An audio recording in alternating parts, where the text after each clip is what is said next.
All right, we came out to bait our lines, and it would appear that someone has not only located our line, but messed around with it a little bit at least.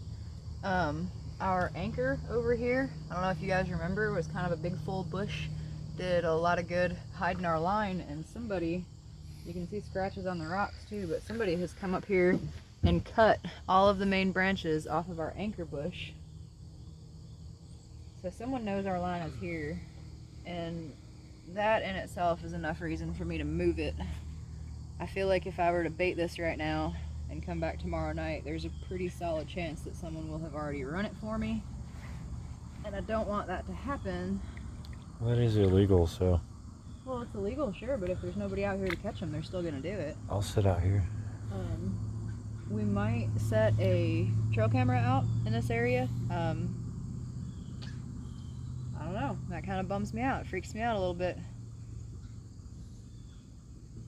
We're gonna check the other end, see if anybody's messed around with it any. Oh, I got a snag here though, I'm trying to...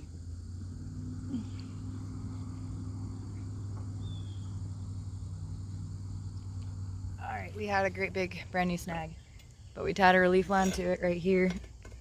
Drifted downriver a little bit, let the line all the way out, let it go back down to the bottom, and we were able to remove that. So I'd say the new snag combined with someone having already found our line and messed with our anchor is reason enough for me to not bait this one. I'm going to move it completely. I'm not going to use it. We're going to set our new line downriver, and instead of having 3, we'll have 2 big lines downriver. And we'll find another spot up here for this one, but someone's definitely been tracking our location. Someone knows where we're at, and I think if we were to bait today, they would run our line. This is a sad moment. This is our original line. We'll find another spot up this way, upriver, but it'll be sad to not have this one anymore.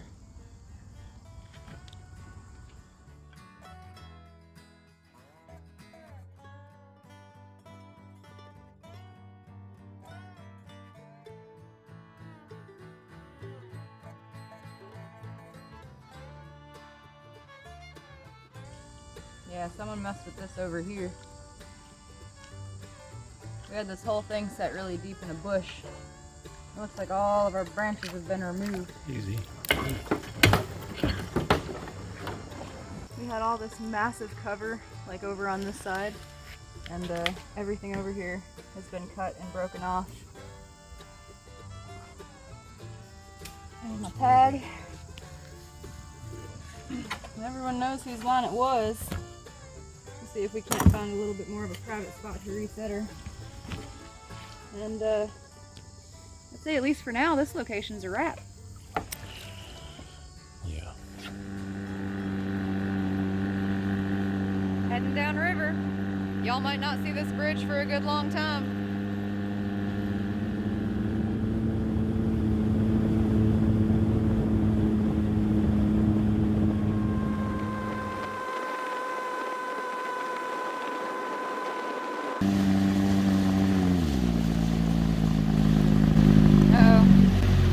Where it all went wrong last time. Are we okay? Okay, I'll just slow it down. Okay. I get paranoid now when he throttles down. I'm like, We'll coast down and find our new little location. I do have one really cool thing to show you guys. Last time we were out here, we sounded out a new location and put out a new line, and I had a little trouble with my sounding line. I had to upgrade it a little bit. I was griping about a carabiner, and I finally have one, and I actually kind of put together a whole new thing, and I'm about to brag on that. So Josh is going to put out his first official trot line. He's going to pick the spot. It'll be fairly close to where we set our last one because we know it's a decent area. And one of us will demonstrate the new sounding line. There's 5, 10, there's 15, 16, 17, 18. Okay, so it's right at 18. Drops a It's little about more. a foot deeper here. We'll keep drifting down, see if we can hit that nice sweet 20 mark. Yes. I would love to find like 22, 23 feet of water while the water's low the way it is right now. Maybe another 70 or 80 feet down we're gonna find more of a hole. Let's try her out. Yeah, it's nice solid bottom. It's not muddy like the Green River at all. The Barren River has a very, very rocky, shelly bottom. And that's nice. I like that. Come here. I'll drift a little bit more and enjoy the sunshine. I'm not really in much of a hurry. No. We've just come back from our weekend with Bill from the Lone Moose. We had our official chilly throwdown.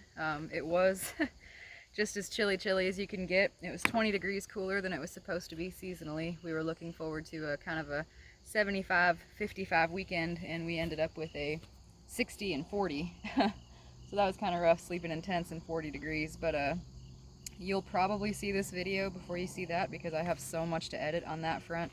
Bill and I collectively got a ton of footage. Oh my god! What's it look like? Oh dear Lord. Like that? Oh dear Lord. We'll probably get this one up in the next day or two. I'm ready to do some fishing, do some catching. We had to take the hooks off the line while we camped because we couldn't check them, you know, every 24 hours as we're obligated to.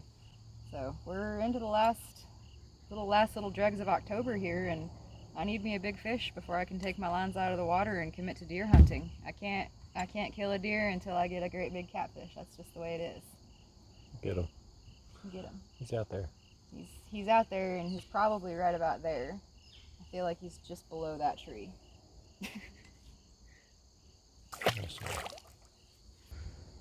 Running right up that muddy bank.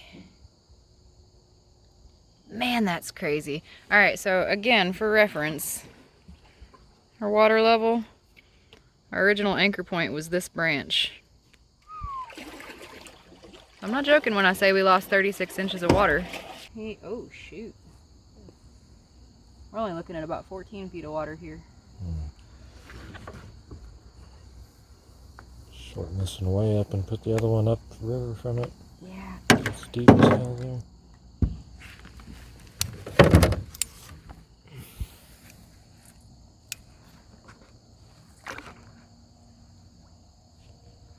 It's gonna take a little bit longer to get to the bottom than that brick did.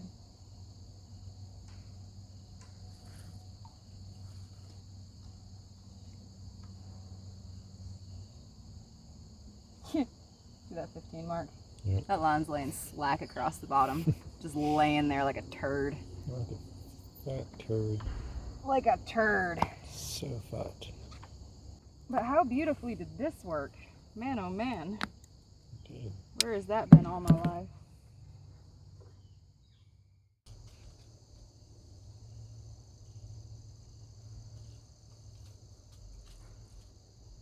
Oh man. Okay. Well, got the line tightened up. It feels a lot better. I mean, I'm not really pulling a ton of slack out of it, so we're gonna go out and do it again.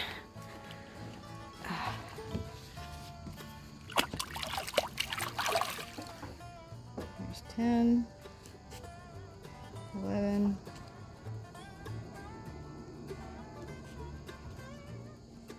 Alright, so our line is actually about 12 feet. I'm okay with that. I'm alright with that. I'm gonna leave it there. That's pretty good. That's a nice piece of the skipjack here. Do some live bait on this one.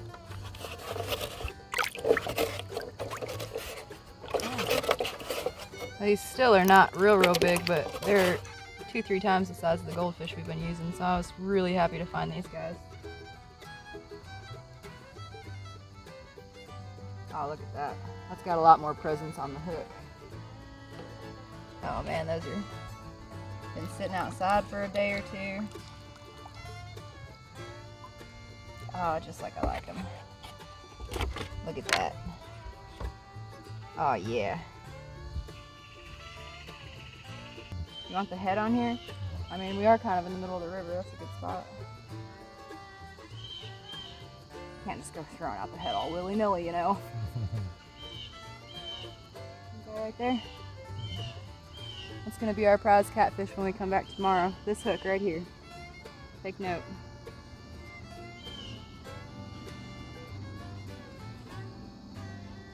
I lost count. I think we have 12 or 14 hooks on here right now. And we're gonna go sound out our second spot. Line drop. I think we found our anchor point. We got this massive log, and I think I can get my line right up underneath it. We're gonna run it back that way. We ran upriver and it just gets shallower and shallower, so we're pretty well right next to our other line. We got maybe a 60-foot difference between the two. I don't love that. I really wanted to get some more geography as far as our lines, but this is a really deep spot.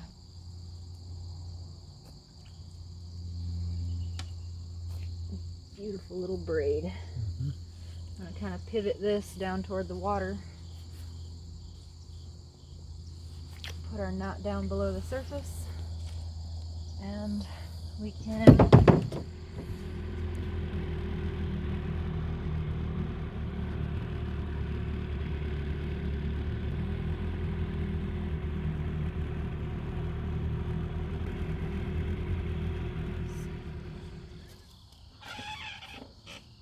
Excuse you.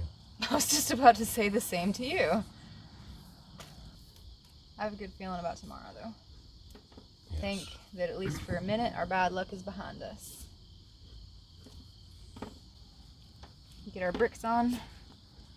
I love that. Do one more for good luck. Get our bricks on, weigh her down. I think I tie my bricks on differently every time I do it.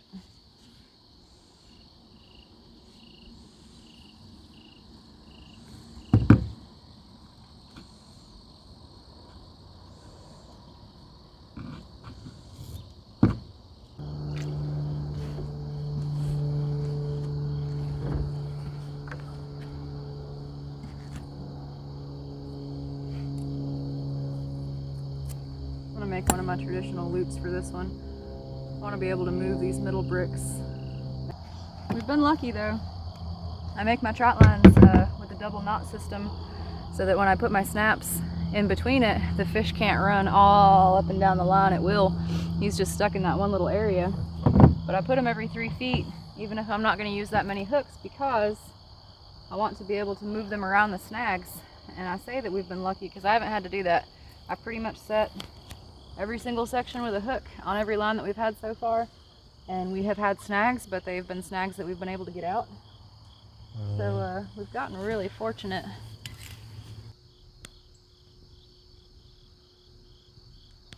All right, we're starting to drift down a little bit. So the line's sitting at right about 15 feet. That's almost perfect. I'm gonna pull it up like just a few inches, try to get it another foot off the bottom of the river.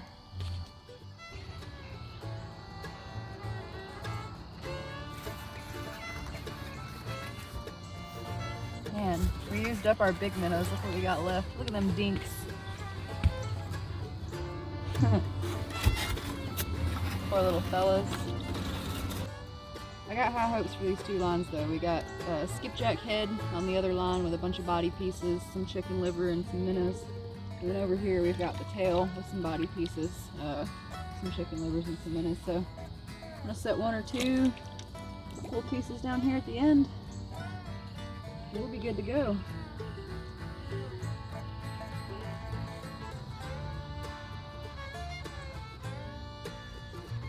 Just wrap it around and hook it and hook it and hook it. There ain't nothing you can do to keep a liver on a hook. I like to do a treble hook with them and just run the eye of the hook right up through the liver, but can't use treble hooks on a trout line. All right.